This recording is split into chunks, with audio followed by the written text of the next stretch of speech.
Ang susunod na programa ay rated SPG. Ito ay nangangailangan ng striktong patnubay at gabay ng magulang dahil sa mga sensitibong tema at eksena na hindi angkop sa mga bata. Horizontal Cunning Voices HCCV 0.67 News Kalinga Karit.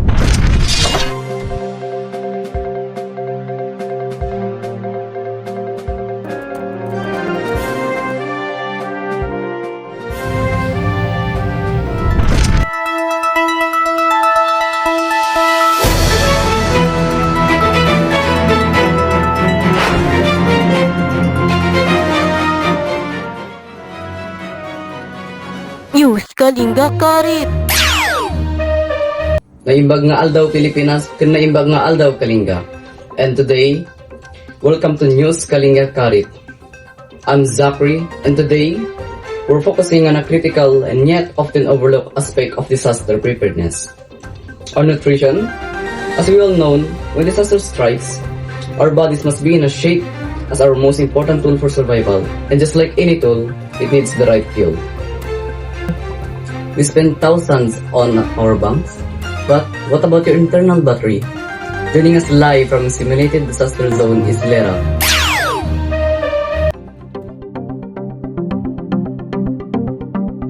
Lera, what are we seeing on the ground? Thank you, Zachary. I am Lera Cepeda, and I'm here at the Defense Preparedness Training Ground, a facility designed to mimic post-disaster conditions. And in a situation like this, physical stamina and mental clarity is what we rely on, but heavily reliant in proper nutrition. We often hear stories of people pushing past their limits, but without enough fuel, those limits are reached much faster. I learned that the hard way when the earthquake hit. My family and I were trapped for nearly a decade. We have some food, but they were mostly low on calories. I felt sluggish, my head was hurting, and trying to make a decision was very hard. Thank you for sharing your experience, Maddox. It highlights exactly what we are talking about. The difference between a quick sugar rush and sustained energy to mean life or death in a crisis. Back to the studio, this is Lera Cepeda reporting.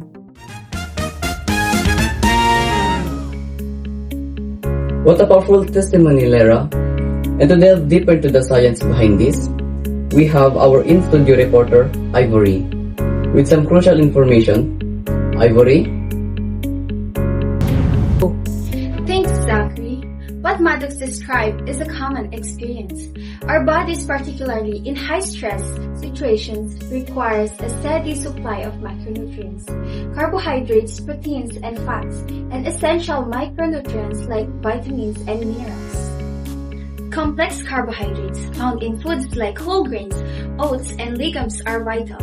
They provide a slow, sustained release of energy, crucial for prolonged physical activity and mental alertness. Simple carbohydrates, while offering a quick burst, lead to an energy crash, leaving you more vulnerable. Proteins from sources like canned meat, nuts, and dried bean are essential for muscle repair and maintaining strength. And healthy fats found in things like nuts and seeds are calorie-dense and provide concentrated energy.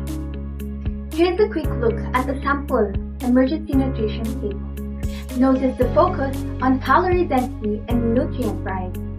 Planning your emergency food supply isn't just about quantity, it's about quality.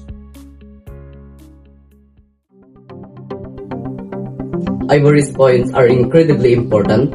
And to illustrate the consequences of poor nutrition in a disaster, we have our another individual here.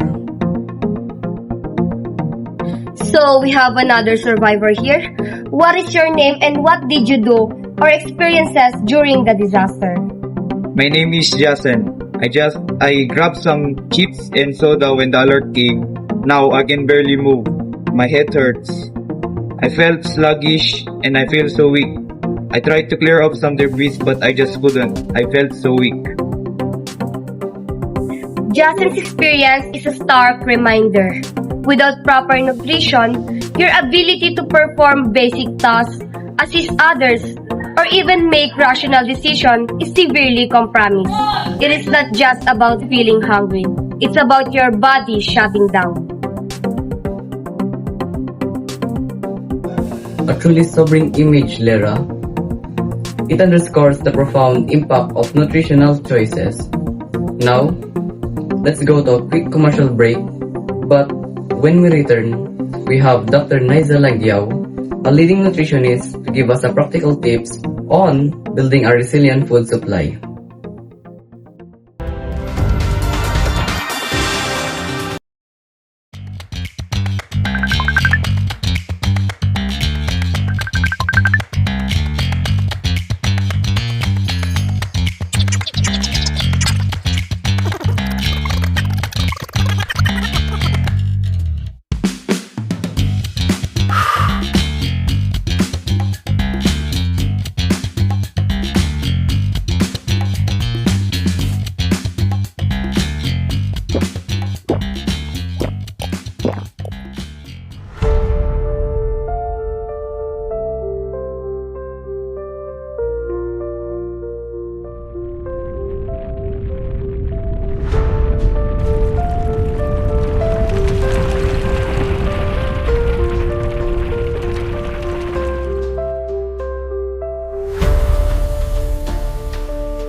Your body is your only escape pod.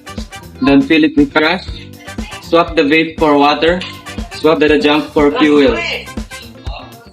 Because when the big one hits, you don't want to be caught on the floor. So, stay hydrated, stay fed, and stay low.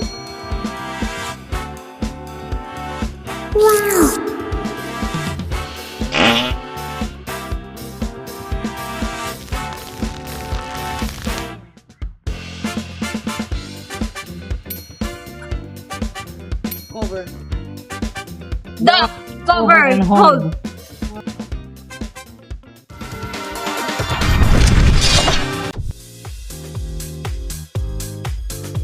Welcome back to News Kalinga Karit. You're now joined by Dr. Lagyao, a nutritionist specializing in emergency food planning. Doctor, thank you for being here. We've seen the negative impacts of poor nutrition. What are your key recommendations for viewers looking to build an effective, nutritious emergency food supply?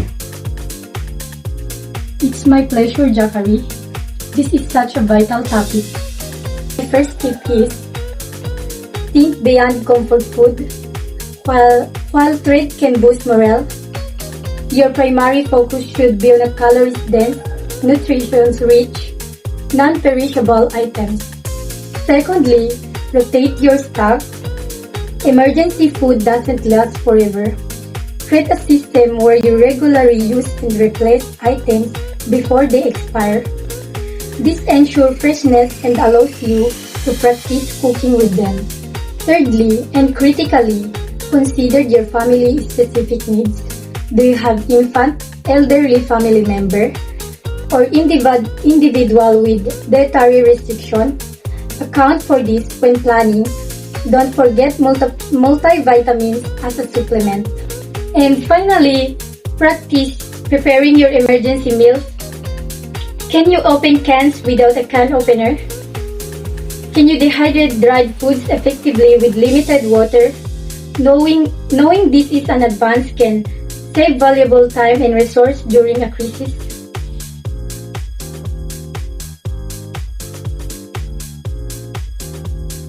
Those are incredibly practical and actionable tips, Dr. Lagyao. Thank you so much for sharing your expertise. My pleasure. This goal is to empower people to not just survive, but thrive, even in the most challenging cases.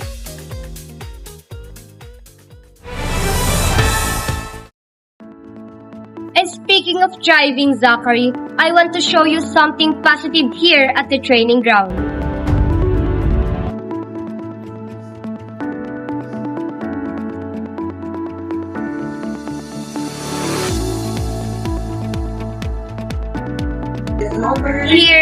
Participants are actively practicing what Dr. Lagyao just advised.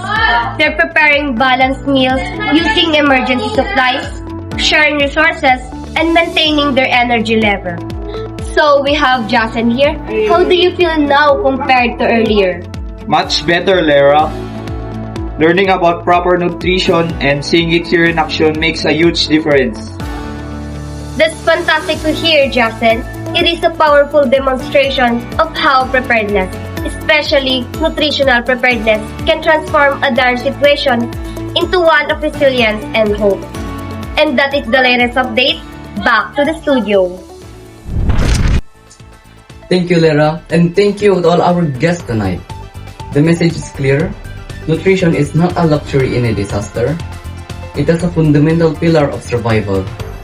But taking the time now to plan and repair a nutritionally sound emergency food supply, you're not just stocking your supplies. You're investing on your own strength, resilience, and ultimately, your ability to save yourself and your loved ones. That's all for tonight. TPN report of News Kalinga Karip.